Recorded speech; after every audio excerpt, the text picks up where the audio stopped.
Have you ever been in the presence of a woman who wasn't trying to stand out? No dazzling makeup, no loud fashion statements, no desperate chase for attention, yet somehow your eyes couldn't leave her? There's something about her, something unspoken, that radiates strength and serenity at the same time. She walks into the room and the atmosphere subtly shifts. But what is it exactly that makes her so captivating? This magnetism isn't carved from youthful beauty or sculpted through filters and trends. It doesn't whisper from high heels or shimmer from silk. No, this quiet yet undeniable power arises from something far deeper. Carl Jung, the great psychologist, called it individuation, a profound process in which a person integrates the many fragmented parts of their soul to become their truest self. In this transformative journey, a woman begins to exude a magnetic force. It's not just skin deep. It's rooted in psychological maturity, a radiance from the inside out. So, what exactly makes a woman truly irresistible, not because of her age, but because of her depth? In this video, you'll explore 6 transformative habits that shape a mature woman into a presence you can't forget. These are not shallow tricks or surface-level advice. They are deep shifts in energy, mindset, and inner alignment. And if you're genuinely committed to growing and stepping into your own magnetism, I have a small challenge for you. Stay with us until the very end of the video. Then, leave a comment saying, "I accept the challenge." Or simply write, "Challenge accepted." And let's dive into the first secret behind this quiet power. Habit number 1. The energy of confidence.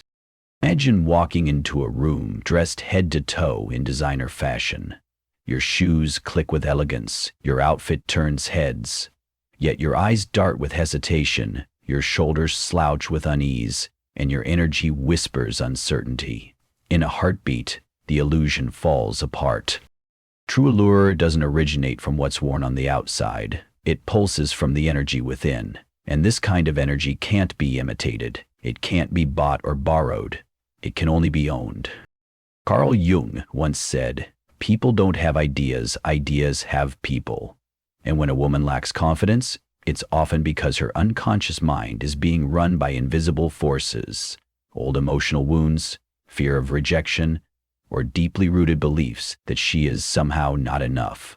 These inner ghosts shape how she stands, how she speaks, how she is perceived. When that happens, she unintentionally hands over her greatest weapon, the energy of self-possession.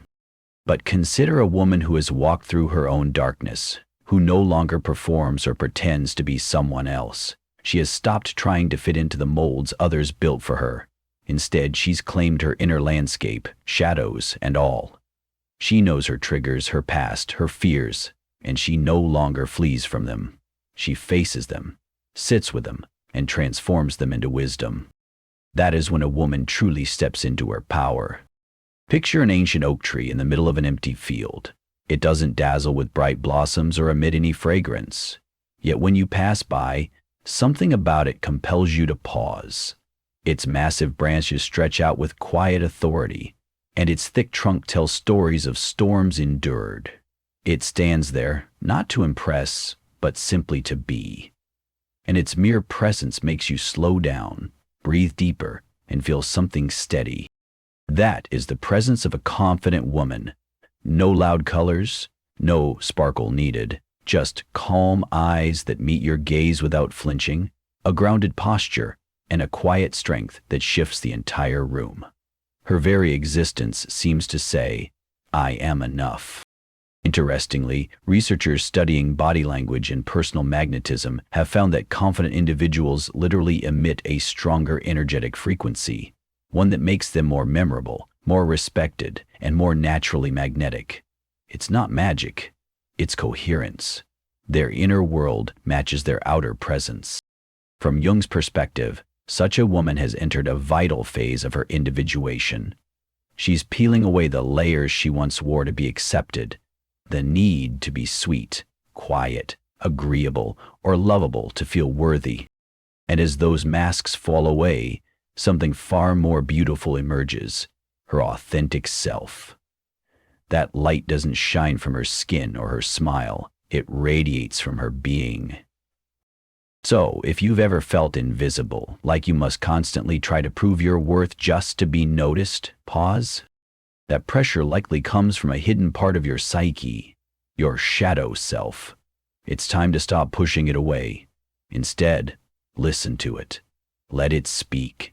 Then ask yourself, what outdated beliefs are still shaping your actions? Write them down. See them in the light of awareness. That's how transformation begins. Because once you do this, once you stop walking into rooms hoping to be noticed, you begin to walk into rooms and change them simply by your presence. Jung never taught us to become accomplished, to be loved. He taught us to understand ourselves, make peace with ourselves, and the world will respond to that truth. Conflict. So how do you cultivate this confidence? An energy not dependent on praise or applause, but one that arises from a place so rooted it no longer searches for outside validation. A presence built from within, shaped by experience and anchored in authenticity.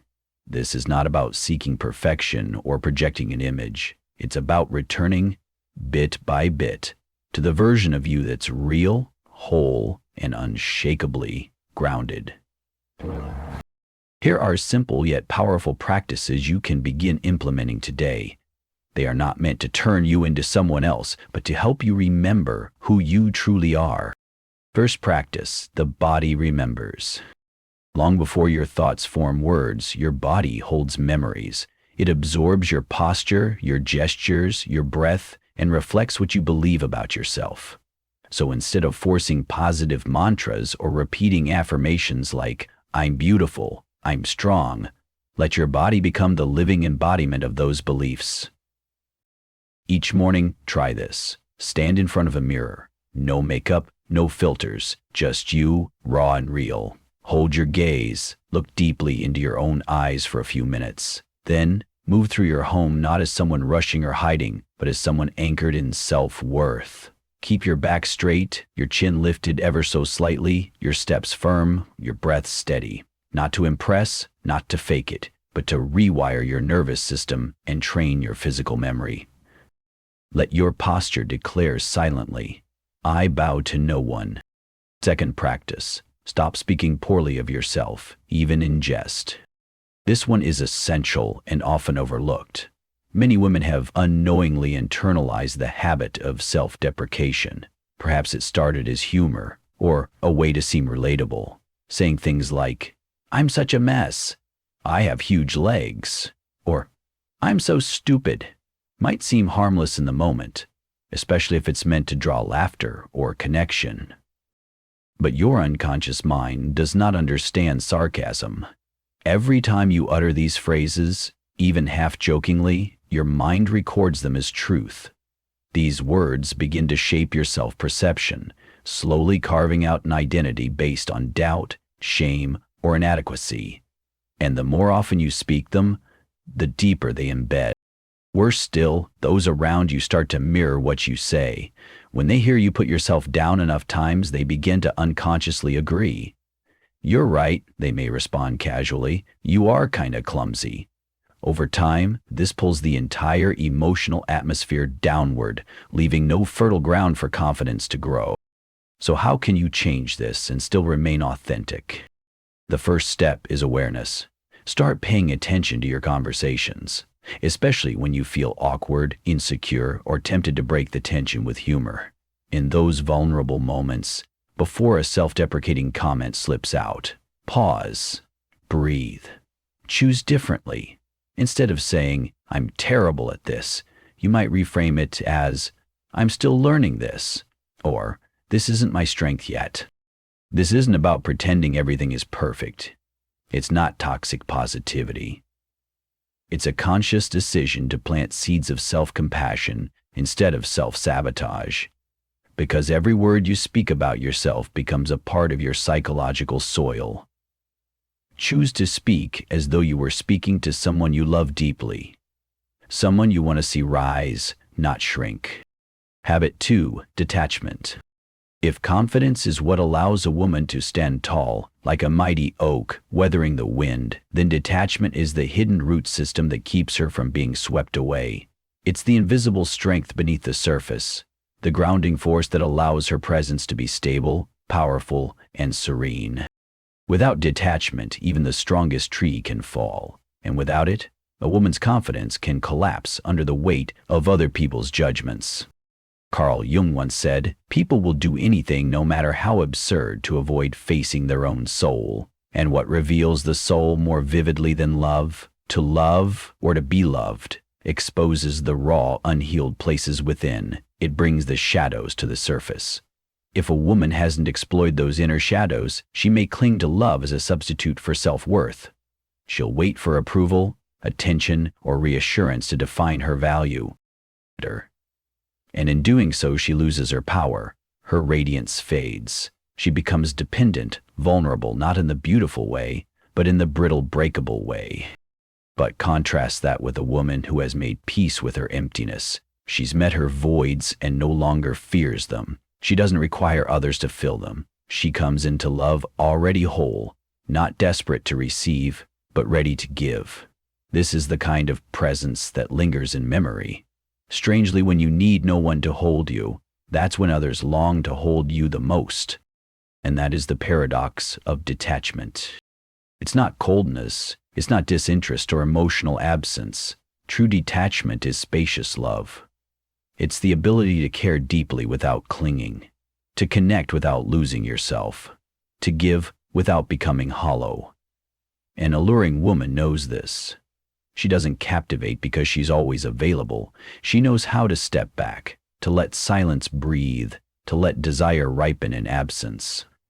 Imagine an ancient ink wash painting. The artist leaves certain parts of the canvas untouched. Those blank spaces, the pauses, are where your eyes rest the longest. In the same way, a woman's graceful withdrawal can stir more longing than her presence. It is not her nearness, but her restraint that makes her unforgettable. The mind is wired to chase what is elusive, to want what it cannot grasp completely.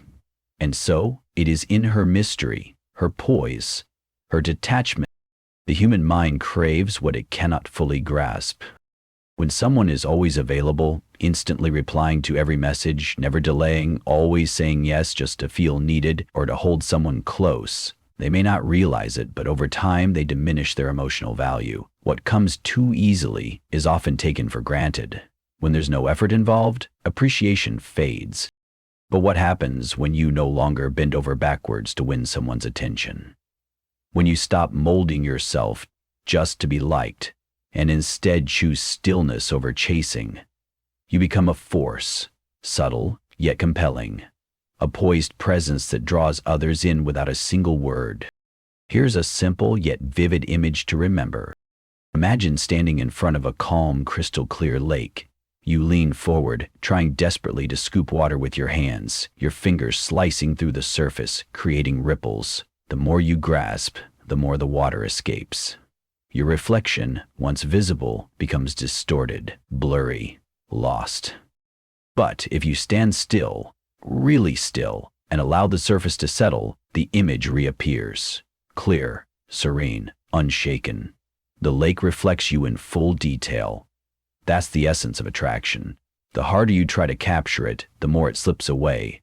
But when you remain centered, grounded in your own energy, others don't just notice you, they see something of themselves mirrored in your stillness. And that is where the seed of true connection begins to sprout. Carl Jung referred to this as the paradox of the shadow. When you stop blindly chasing light, approval, love, attention, it is the darkness, the quiet unknown, that begins to reveal your truest self. Detachment, then, is not an act of withdrawal. It's a brave and deliberate stance. It's leaving the door open, trusting what comes and what goes, without needing to force anything or anyone to stay. It's resisting the urge to cling, and refusing to shrink in fear of being forgotten. You begin to believe, deeply, that if someone truly aligns with your energy, they will find you. You don't need to chase. You don't need to perform. A woman once ruled by fear might think, if I don't initiate, if I don't reach out, he'll move on, I'll lose him. But a woman who has awakened to her worth smiles and says, "If I must constantly act to keep someone's attention, then I'm feeding an illusion, not nurturing a genuine bond." And in that graceful step backward, she preserves her dignity, her inner peace, and most of all, her allure. Have you ever found yourself at that difficult crossroads, caught between your deep yearning to be loved and the exhaustion that comes from trying so hard to maintain that love? If so, you're not alone. Share your story. Leave a comment. Your words might become a small light for someone else, wandering through similar shadows. So, how do you begin to truly embrace detachment? Not as a mask or a defense mechanism, but as a natural state of anchored self-trust, of knowing you do not need control to feel safe. Here are practical ways to begin rooting yourself in emotional freedom. Practice 1. Say no without explanation. It may seem simple, but it's a radical act of reclaiming your energy. Saying no, not out of rejection or frustration, but because you know the difference between what nourishes you and what drains you. Start by observing your instinct to over-explain. Notice when you're tempted to justify every decision. When you're about to say no, pause, take a deep breath, then offer your response in fewer words than usual. Let the silence stand. Resist the urge to fill it. Begin with the small things. An invitation that doesn't feel right, a favor that demands too much, an unspoken expectation that weighs on your chest. Every time you say no without guilt, you're stepping away from the old identity of the people pleaser and stepping closer to your true self. Yes, guilt will come. Let it. It's part of the process. But remember, it's not there to punish you. It's simply a signal that you're breaking out of old emotional patterns, even if they feel strangely comforting. Practice 2. Build an inner sanctuary. Set aside a little time each day just for you. Even 15 minutes in the morning can shift your entire rhythm. Sit in stillness with a warm cup of tea.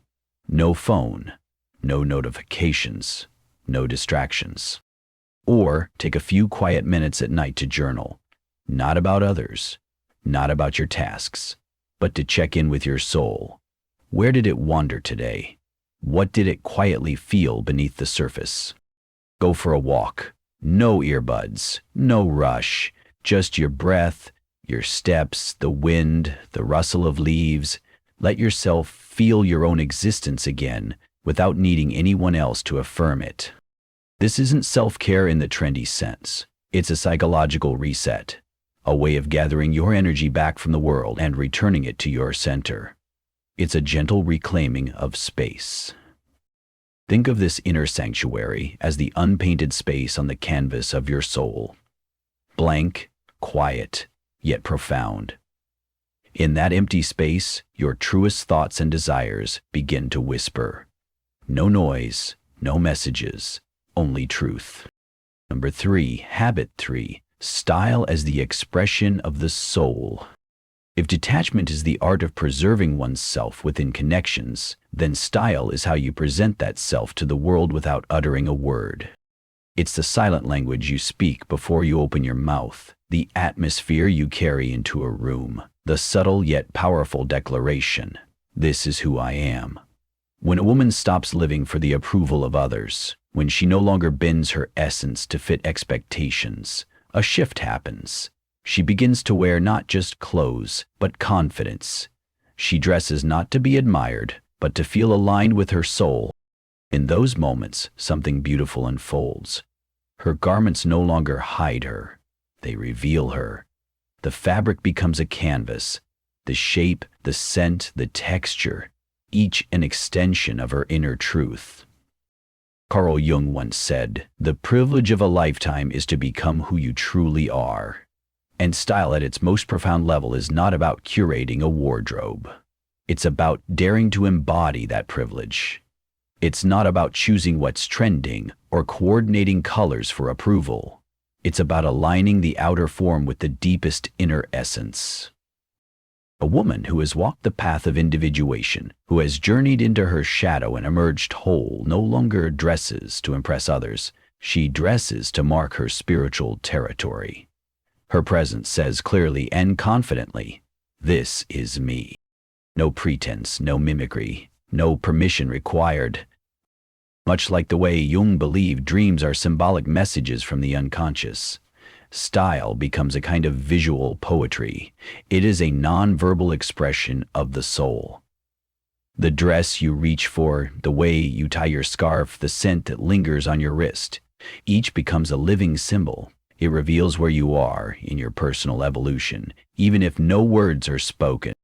Jung also believed that each person carries within them a dominant archetype, a psychological blueprint that shapes their instincts and expression. And when a woman dresses in harmony with her archetype, her clothes do more than cover her, they amplify her being. You don't just wear fabric, you embody an identity. If your soul carries the vibration of the queen, you may feel drawn to timeless silhouettes, structured lines, and rich textures that communicate power and poise. If your energy is that of the wild woman, you might be pulled toward raw linens, rugged textures, earth tones, and garments that breathe with the natural world. If you identify with the sage, you may lean into muted palettes, simple layers, and pieces that whisper wisdom rather than shout for attention. Your wardrobe isn't just a collection of things. It's a mirror. Ask yourself honestly, how many items in your closet make you feel completely, undeniably yourself, and how many were chosen with someone else's opinion in mind? If each article of clothing is a word, then your outfit is the sentence. Day after day, you're writing a story before you even speak. So what story is your style telling? And more importantly, is it your story? If style is the second skin of the soul, wearing someone else's skin to feel accepted may help you blend in, but it will always feel wrong. It will itch, it will weigh you down, and it will never breathe with your truth. Only when you dare to wear your own skin, even if it's rough, outdated by trends, or misunderstood by others, do you begin to emit a resonance that is unmistakably yours. That's when your presence starts to vibrate with authenticity. And true allure only answers to authentic frequencies. Because style isn't just about looking beautiful. It is, in fact, one of the sharpest, most concentrated ways of communicating who you are without ever saying a word.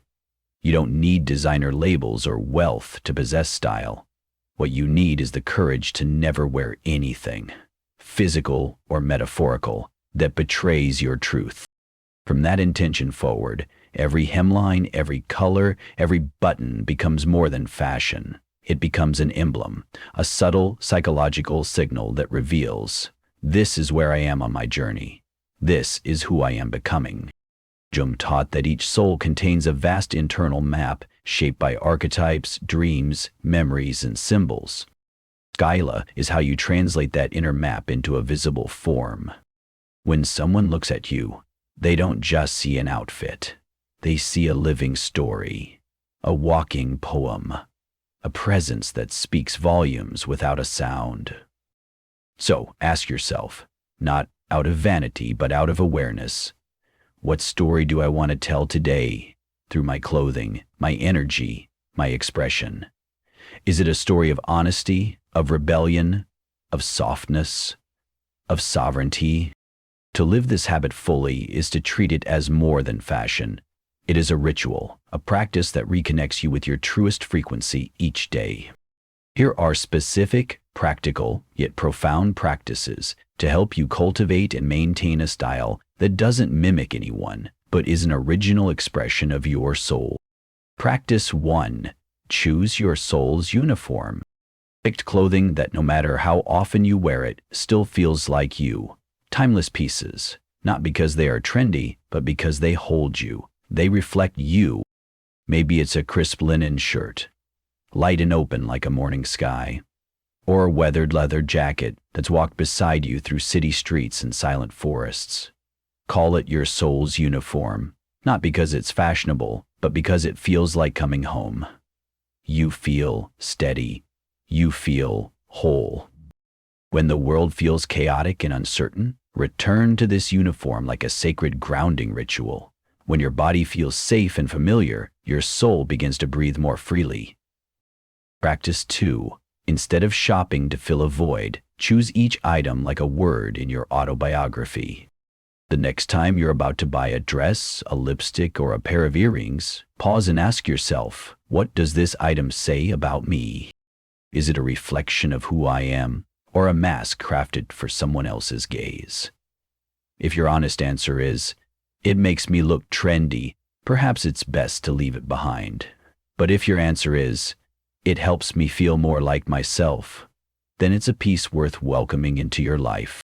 Style is not merely about color, cut, or trend. It is a language, and like any language, every element you wear either sharpens your voice or drowns it out in the chaotic chorus of societal expectations. The question isn't, will others like this? The question is, does this speak me? Build your wardrobe like a personal library. Let every piece be chosen with intention, like a carefully selected book. Something with depth, meaning, and presence. Something that tells a part of your story. Instead of chasing fleeting trends, anchor your collection with timeless pieces that align with your journey, your values, your mood. A wardrobe curated this way isn't just beautiful, it's sacred. Practice 3. Choose a scent as your soul's signature. Scent is one of the most emotionally evocative senses we possess.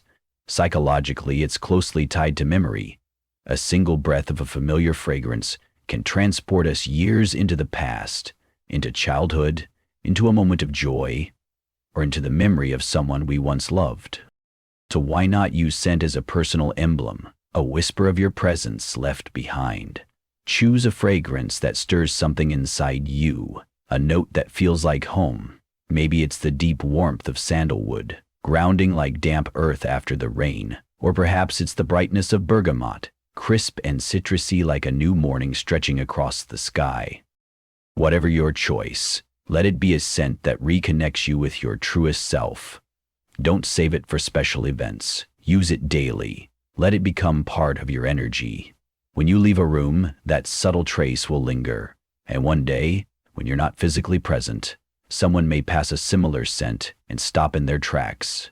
Because in that instant, you will return to them, not as a memory, but as a feeling. You won't be remembered merely for your appearance, but as a vivid, emotional experience. A mood, a presence, a moment they can't forget. These practices speak to you. Which scent feels most like home to your soul? We'd love to hear your thoughts. Your reflections are not just comments, they are threads in the greater tapestry we are weaving together. Your stories help others awaken their own. Number 4, Habit 4, Feminine Energy. If style is the story your soul tells the world through visuals, then feminine energy is the silent melody woven into every gesture, glance, and pause.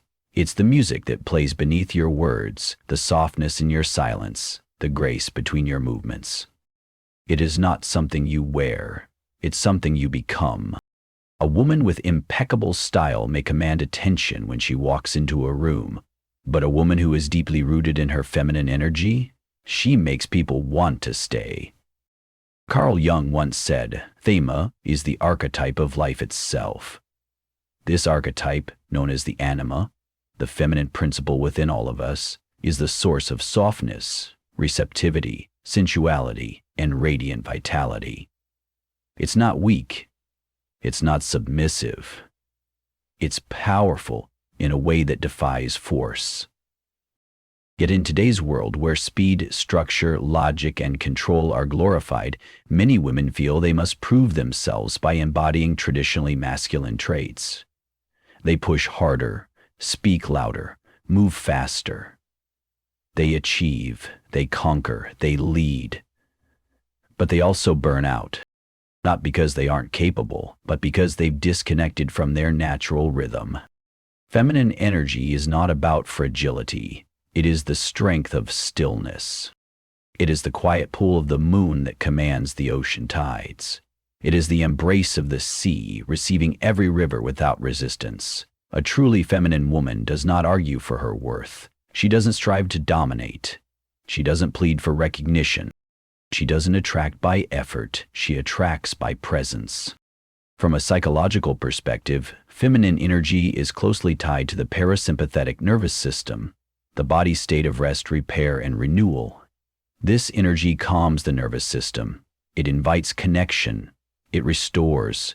It's the energy that says, "You are safe here." A woman who lives in this space doesn't need to fight for a seat at the table. She brings her own table, and people are drawn to it. Drawn to her, not because she demands attention, but because she radiates something rare, a kind of inner peace the world quietly aches for. While masculine energy moves outward to lead and conquer, feminine energy flows inward to anchor and attract. And when a woman truly embraces that inward flow, she no longer needs to chase opportunity, love, or validation. She becomes a natural center of gravity. When a woman truly steps into this energy, she doesn't need to rush to lead. The world adjusts its pace to follow her. Not because she demands it, but because her stillness becomes the new rhythm. Her presence alone resets the room. Imagine for a moment a lotus flower blooming in the center of a still lake. It doesn't chase attention. It doesn't stretch or strain to be seen, and yet, dragonflies flutter near, the sun casts its light, and the breeze plays gently around its petals. Why? Because it simply exists, unapologetically, naturally. In full bloom, it becomes the center of gravity. That is the essence of feminine magnetism. A woman once shared her story with our channel. She used to take charge in every relationship, always planning the outings, managing the emotions, subtly directing her partner, even showing him how to love her. At the time, she believed her proactivity was a sign of strength, of independence, of love well expressed. But over time, a familiar pattern emerged. After a few dates or weeks into the relationship, her partners would start to withdraw. Their interest faded. They grew distant, emotionally unavailable, eventually offering the same painful refrain, "I feel suffocated." Only then did she realize, by trying to protect herself from being hurt, by trying to control love, she was unintentionally robbing others of the opportunity to give. In her efforts to guide and safeguard, she had erased spontaneity, suffocated the space needed for anticipation, and denied the natural rhythm of connection. Carl Jung once said, "Psychological growth is the reconciliation of opposites within, light and shadow, reason and emotion, masculine and feminine." A woman becomes truly captivating not by rejecting her anima, the feminine within, but by learning to live in harmony with it. People are not drawn to flawless machines. They are drawn to real, living beings, those who are whole because they've embraced their contradictions. Living the spirit is honoring the mind. On the subject of chaos theory, I believe that So how do you nurture feminine energy in a world that constantly pulls you away from it? Let's begin with the first practice. Nurture your body as a living temple, not to conform, but to come home to yourself. Your body is not a project. It is your most immediate expression of feminine life force, and yet so many women grow up learning to criticize it, compare it, hide it. Each time you judge or neglect your body, you disconnect from your sacred femininity. Reclaim that connection not with force, but with tenderness. Begin each day with a slow, intentional gesture. Run your fingers through your hair, not to style it quickly, but to feel its softness. Apply nourishing oil to your wrists and imagine comforting the inner child within you. During your bath, choose warm water. Pat your skin dry with a soft towel and appreciate the texture of your body like a living landscape, marked with memory, deserving of reverence. And when selecting food, don't just ask what's low-calorie. Ask instead, what makes me feel more alive, more vibrant, more present? You don't need luxury or expensive rituals. All you need is a pause long enough to see your body not as a burden, but as your most loyal companion. When you treat your body with love, it begins to move, stand, and exist differently in the world. A woman who tends to her body, not out of shame, but out of worth, sends a quiet message to the world. This is how I deserve to be treated. And in turn, she subtly invites the world to treat itself better too. Second practice, learn to slow down. Feminine energy cannot blossom under constant pressure. It wilts in urgency and thrives in rhythm.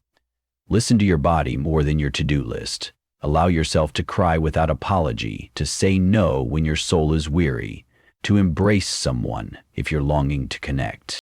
Try walking a little slower than usual. Let your shoulders soften. Let your gaze rest instead of darting. Speak with a lower, gentler tone that carries the warmth of your presence, not just the sound of your voice. Do things that are inefficient, but soulful. Paint something imperfect. Arrange wildflowers with no purpose. Sit in the sun doing absolutely nothing, and feel how that nothingness fills you. Remember, your value is not measured by your productivity. It's measured by the life you bring into every moment. Feminine energy is a current. If you resist it, forcing, rushing, controlling, you will deplete it.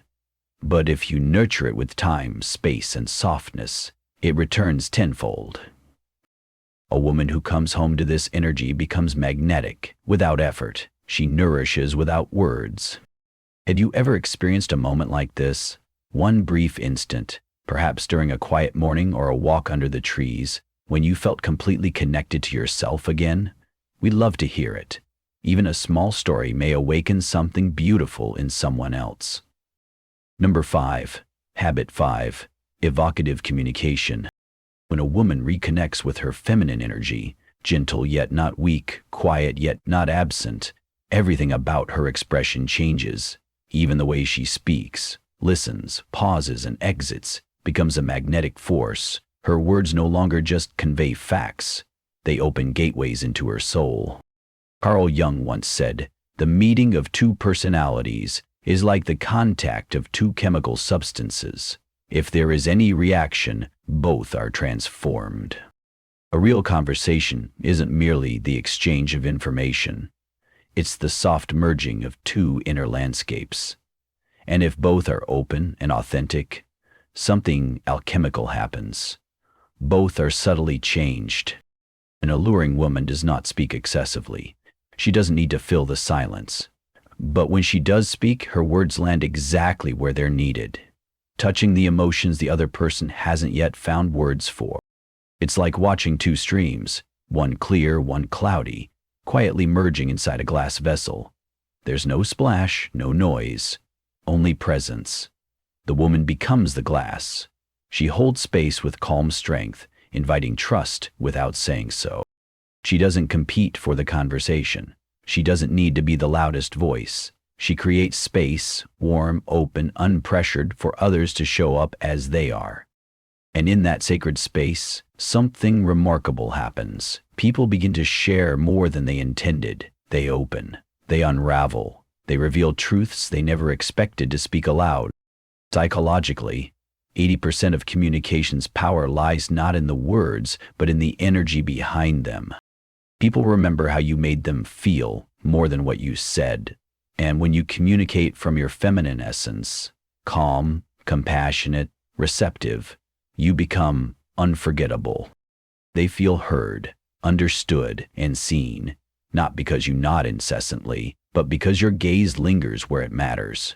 Your voice touches the right emotional layer, and you don't rush to fill silences with meaningless words.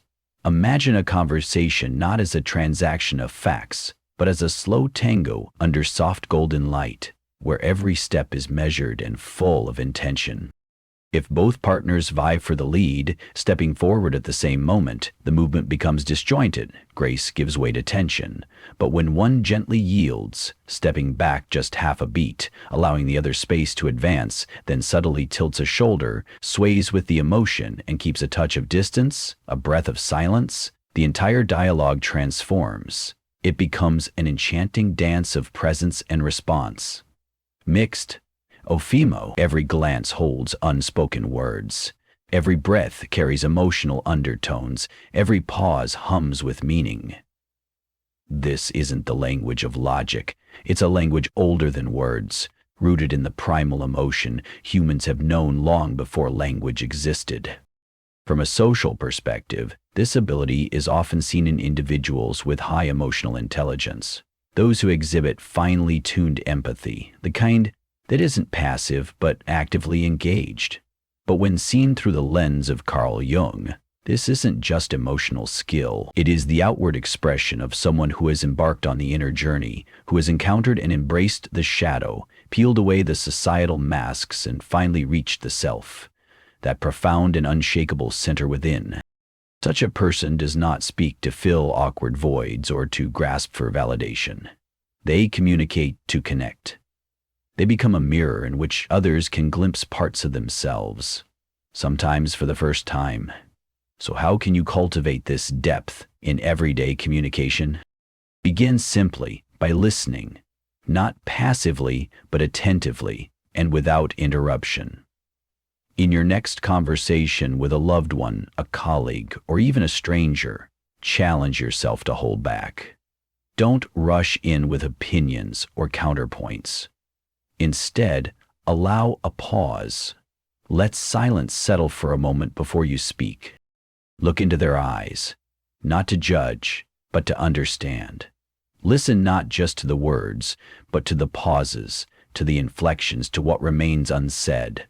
Often what people truly need is not a solution, but a space where they feel safe enough to speak, a space where their voice doesn't echo into emptiness but is met with presence. When you offer this, your presence becomes more than physical. It becomes a mirror, quietly helping them see themselves more clearly. Then, take a moment each day to slow your own speech. Whether you're replying to a message, placing an order, or answering the phone, choose to move slower. Choose your words with care. Let your sentences breathe.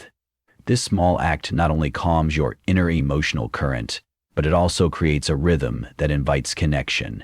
You begin to emanate calm and gravity. Your words start to feel less like noise and more like something that matters. In that stillness, something shifts. You're no longer merely someone who speaks. You become someone others want to listen to. Evocative communication is not about perfect technique or polished performance. It's about presence, about showing up without the armor of pretense, ready to be seen and to see. You're not trying to impress. You're trying to connect, with honesty, with depth, and with sincerity. When you speak from that space, something beautiful happens. People don't just hear you, they feel you. And what lingers in their memory long after the words have faded isn't the cleverness of your sentences or the elegance of your phrasing. It's the emotion you stirred in them. It's how you made them feel. Number 6, habit 6, freedom and independence. In the end, words may connect two people, but only inner freedom and independence keep you from relying on others. A woman may converse like a cool stream, listen like a still lake, but if she remains emotionally dependent on others' approval, agreement, or judgment to define her worth, she isn't free. That's a gilded cage, beautiful, refined, but still a cage. Independence, in Jung's view, isn't merely doing everything alone. It's a psychological state free from the pull of needing recognition, love, or retention. A woman who has transcended this fear no longer chases others, nor needs them to chase her.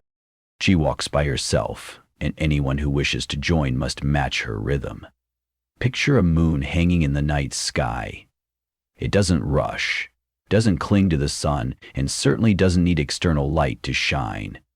It glows with its own quiet strength, bright enough to guide, yet distant enough to remain untethered. In its presence, the entire sky finds order, orbiting in a sacred, silent cycle. An independent woman is just like that. She's not alone out of necessity, she's alone by choice. Because within her, she has built an inner world so rich, so complete, that no one's absence can shake its foundation. Psychologically, such a woman has developed a healthy ego, one that isn't consumed or defined by her roles, mother, wife, lover, daughter, but that retains a clear, unshakable self beneath them all. She can love deeply, give generously, and commit wholeheartedly, yet she never loses her essence in the process. Why? Because she understands something crucial. If you don't live your own life, someone else will use you to fulfill theirs, and in time, that quiet sacrifice begins to erode you. In therapy sessions, women who once struggled with emotional dependence often reveal a deeply rooted belief: I feel lost if no one needs me. But everything begins to change when they start crafting a life of their own. It might begin with something simple, a small job that brings joy, or a hobby like dancing, gardening, or even writing a blog. Yet, through these simple pursuits, something profound happens. They don't just rekindle passion, they begin to rewire the nervous system. Their worth is no longer determined by someone else's message, someone else's choice, or someone else's gaze. They stop waiting for someone to choose them because they've already chosen themselves. Jung called this stage a turning point in individuation, the moment a woman rises beyond the collective identity she once clung to and gently touches the core of who she really is, an identity unconditioned by others. At this point, her relationships are not born out of longing or emptiness, but from inner abundance. She doesn't love because she lacks, she loves because she overflows. She doesn't connect to feel valuable, she connects to expand her essence. Freedom, at its core, doesn't come from walking away from people. It comes from releasing ourselves from outdated expectations, those quiet chains we've carried for years. A truly free woman can share her life with someone without dissolving into them. She can be a devoted mother without sacrificing the vibrant woman within. She can thrive in a team without craving constant validation. She doesn't strive to be special, she simply is. It's her calm confidence, her unforced clarity that makes her magnetic. So how do you begin to nourish this same sense of freedom and independence? Start small, perhaps with a freedom fund, not just for practical security, but as a symbolic message to yourself.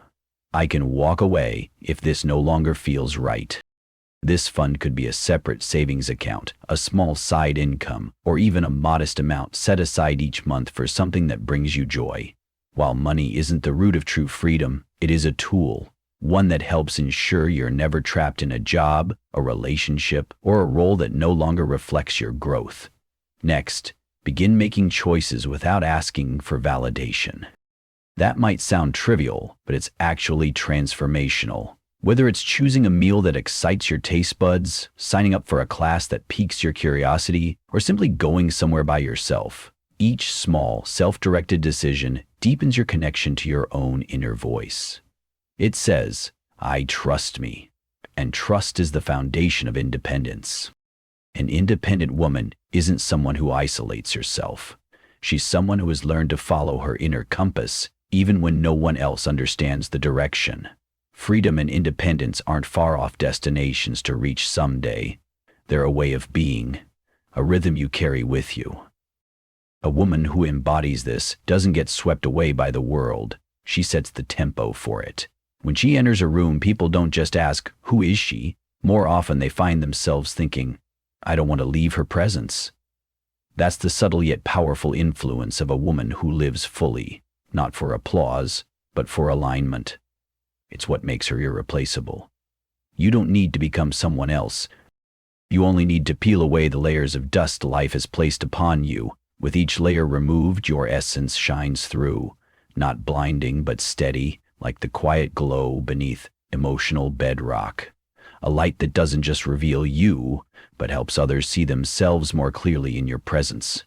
Carl Jung didn't teach us how to shine, he showed us the path to becoming ourselves.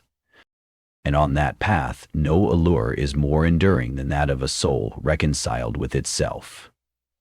If this video has made you see yourself from a new angle, if it's helped you realize there's something in you that needs no explanation or proof, don't leave. Subscribe to the channel and turn on notifications today to join us on this journey in future videos.